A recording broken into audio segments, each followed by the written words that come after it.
شروع کرتا ہوں اللہ کے ببرکت نام سے جو بڑا ہی مہربان نہایت رحم کرنے والا ہے۔ بسم اللہ الرحمن الرحیم۔ السلام علیکم guys, my name is Usman Ali and you are watching Ali G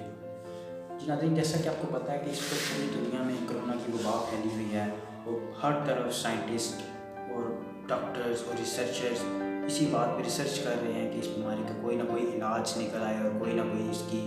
vaccine تیار ہو جائے، تاکہ پوری دنیا میں جو کیاس اور لوگ مر رہے ہیں ہزاروں لاکھوں تعداد میں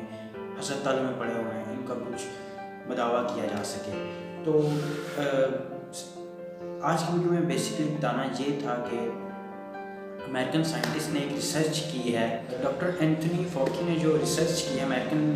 ڈاکٹر ہیں، فزیشین ہیں، انہوں نے اس پہ ریسرچ کی ہے اور بولا ہے کہ یہ جو بیماری ہم کہہ رہے ہیں کہ 60 سال سے اوپر کے جو بوڑھے ہیں اور جو 10 سال سے نیچے کے جو نومولود بچے ہیں یا جو ینگ ہیں، بالکل نیو بورن ہیں، ان کو زیادہ افیکٹ کر سکتی ہے۔ لیکن انہوں نے اس ریسرچ کو غلط ثابت کیا۔ انہوں نے بولا ہے کہ یہ بیماری ایسی ہے جو کہ 30 سال کا ایک نوجوان یا 25 سال کا ایک نوجوان اس کو بھی لگ سکتی ہے۔ تو اس کے واحد بچنے کا ذریعہ یہی ہے کہ سوشل ڈسٹینسنگ رکھی جائے، ہاتھ پاؤں کو اچھی طرح دھویا جائے ایوری 20 منٹ، ہر 20 منٹ کے بعد، اور اس کے بعد بھی یہ ہے کہ ودن 40 ڈیز آپ کم سے کم لوگوں سے ملیں، کیونکہ جتنا آپ لوگوں سے ملیں گے اتنا ہی وائرس ٹرانسمیشن اس کی ہوگی۔ اگر آپ سوشل ڈسٹینسنگ رکھیں گے تو وہ واحد حل ہے اس بیماری کا کہ اس سے بچا جا سکے۔ اس کے بعد مزید انہوں نے یہ کہا کہ اس بیماری کا سب سے جو خطرے والی بات ہے کہ ضروری نہیں کہ یہ جو بیماری ایک دفعہ آ گئی ہے اور جس مریض کو لگ گئی ہے اس کی ویکسینیشن یا اگر اس نے سوشل ڈسٹینس یعنی کوارنٹائن میں چلا گیا اس کے بعد وہ اس کو بیماری نہیں لگے گی۔ فار ایگزامپل ایک مریض جس کا ٹیسٹ پازیٹیو آیا تھا، اس کو ویکسین دے کے ٹھیک کر دیا گیا تو دوبارہ اس کو بیماری نہیں لگے گی۔ اس کا کوئی یہ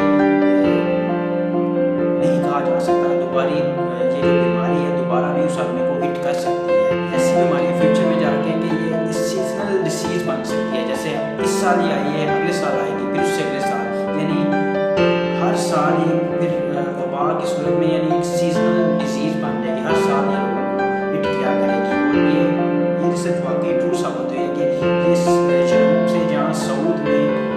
زیادہ سردی تھی ادھر سے یہ اسٹارٹ ہوئی، پھر آہستہ آہستہ ان علاقوں میں پھیلتی گئی جہاں سردی کا موسم چل رہا تھا۔ تو اس وقت امریکہ میں یعنی ونٹر جا رہا ہے تو اس وقت پیک ہے یہ بیماری۔ تو یہ ہے کہ جیسے گرمیاں ہیں کہ سمر کے بعد اس میں تھوڑی کمی ہوگی، لیکن سائنسدان اس بات پہ زیادہ کوشش کر رہے ہیں کہ سیزنل ڈیزیز بننے کی اور اس سے نمٹنے کے لیے دن رات محنت کر کے اس پہ ویکسین تیار کر رہے ہیں، تاکہ اس بیماری کو اگر اگلے سال یا اس سے اگلے سال جب بھی کبھی دوبارہ ہٹ کرتی ہے تو ویکسین تیار کر لی جائے اور اتنا نقصان نہ ہو